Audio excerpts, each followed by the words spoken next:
Tegelik ajend, miks me võtsime selle tulekahju tekkepõhjuseid lähemalt uurida, oli asjaolu, et sotsiaalmeedias tekkis elav arutelu ühe postituse all, kus tunti muret, milleks hankida suitsu- ja vinguandureid, kui nendest abi ei ole. Võtsime ühendust nii G4S turvafirmaga, mille 2 Nublu andurit oli paigutatud nimetatud majja, samuti Elektrilevi esindajaga ja Lääne päästekeskusega. Selgus, et selle tulekahju põhjuseid tuleb otsida eelkõige halbade asjaolude kokkulangemisest. Aga nüüd kõigest järge mööda. Selles eramus oli 2 Nublu andurit, üks esimesel korrusel, teine teisel korrusel.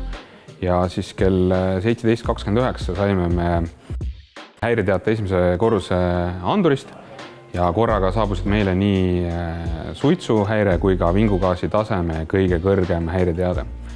Et mõne hetkega siis õnnestus meil ka klient tabada ja teda sellest informeerida, et esialgu klient ekipaasi väljasõiduvajadust ei kinnitanud, vaid soovis omal käel korra uurida, et kas see on põhjendatud või kas on vaja välja sõita. Aga juba selle kõne ajal tegelikult saime me siis ka teise korruse andurist häireteated. Ja kui me siis paari minuti pärast kliendile tagasi helistasime, siis selgus, et tal ei olnud õnnestunud enda lähedasi kätte saada, et saada ülevaadet, mis toimumas on ja ta kinnitas meile ekipaasi väljasõidu vajalikkuse. Mõned minutid hiljem helistas häirekeskusesse inimene, kes kuulis töötavat suitsuandurit ja nägi majast imitsevat suitsu. Häirekeskus sai siis teate 4. oktoobril kell 17.31 hoone tulekahjust Märjamaa vallas, Veetorni tänav 7.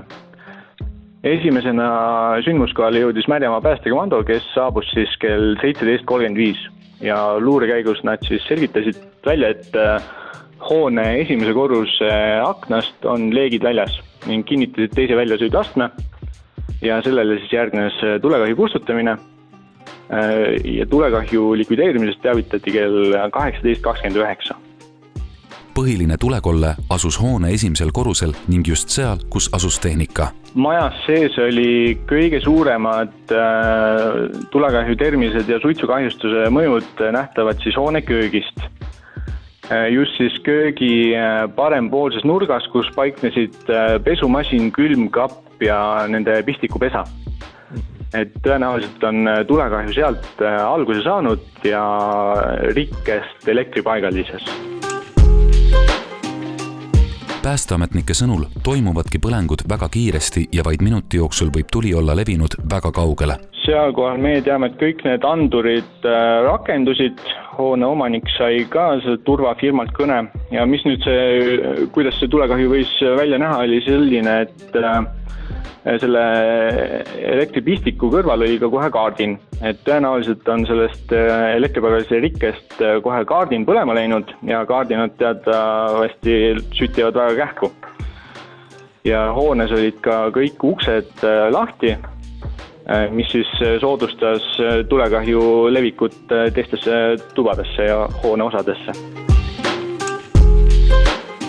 Kuid nüüd jõuame väga olulise nüansini, mis võis olla selle põlengu oluliseks teguriks. Nimelt elektrikatkestus, mis oli juhtunud paar tundi enne põlengut. Siin tõenäoliselt ongi see seos, et meile teada olevat siis päeva poole umbes kella 2 paiku sõideti kõrval tänavast, Oru tänavast Veetorni elektriliin maha.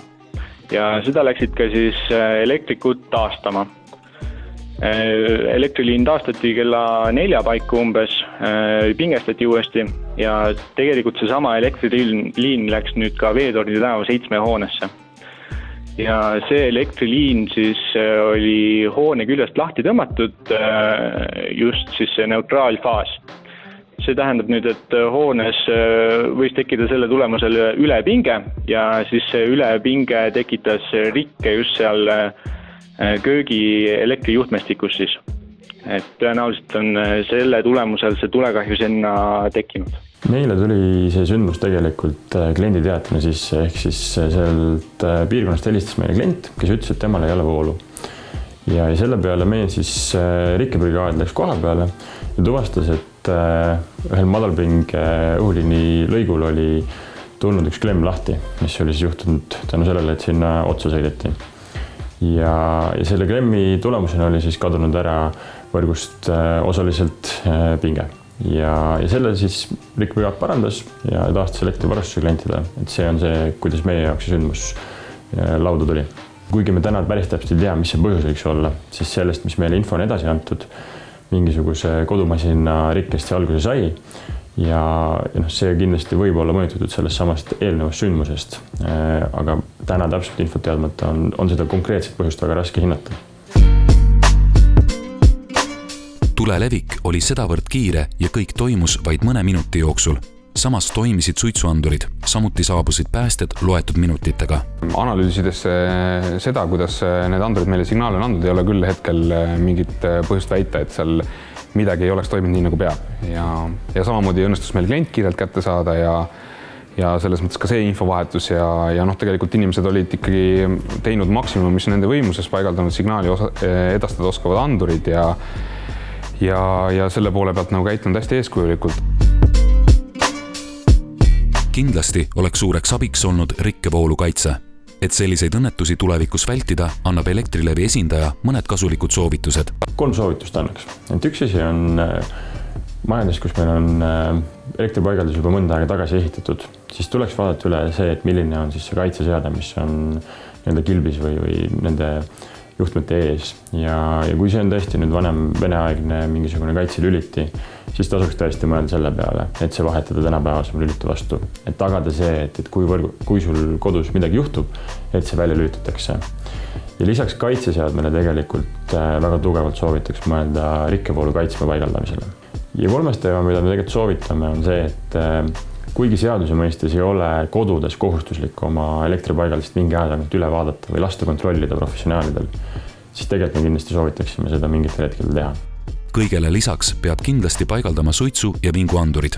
Tasub mõelda ka süsteemi peale, mis teavitab turvafirmat võimalikust tuleõnnetusest. Hea nõuanne, kes soovivad veenduda, et nende andurid päriselt ka suitsu sinna jõudes nagu oskavad häiret anda, on ikkagi testaerosol, spetsiaalsed testaerosolid, millest tuleks andurisse seda testsuitsu pihustada ja siis vaadata, kas andur läheb häirisse või mitte.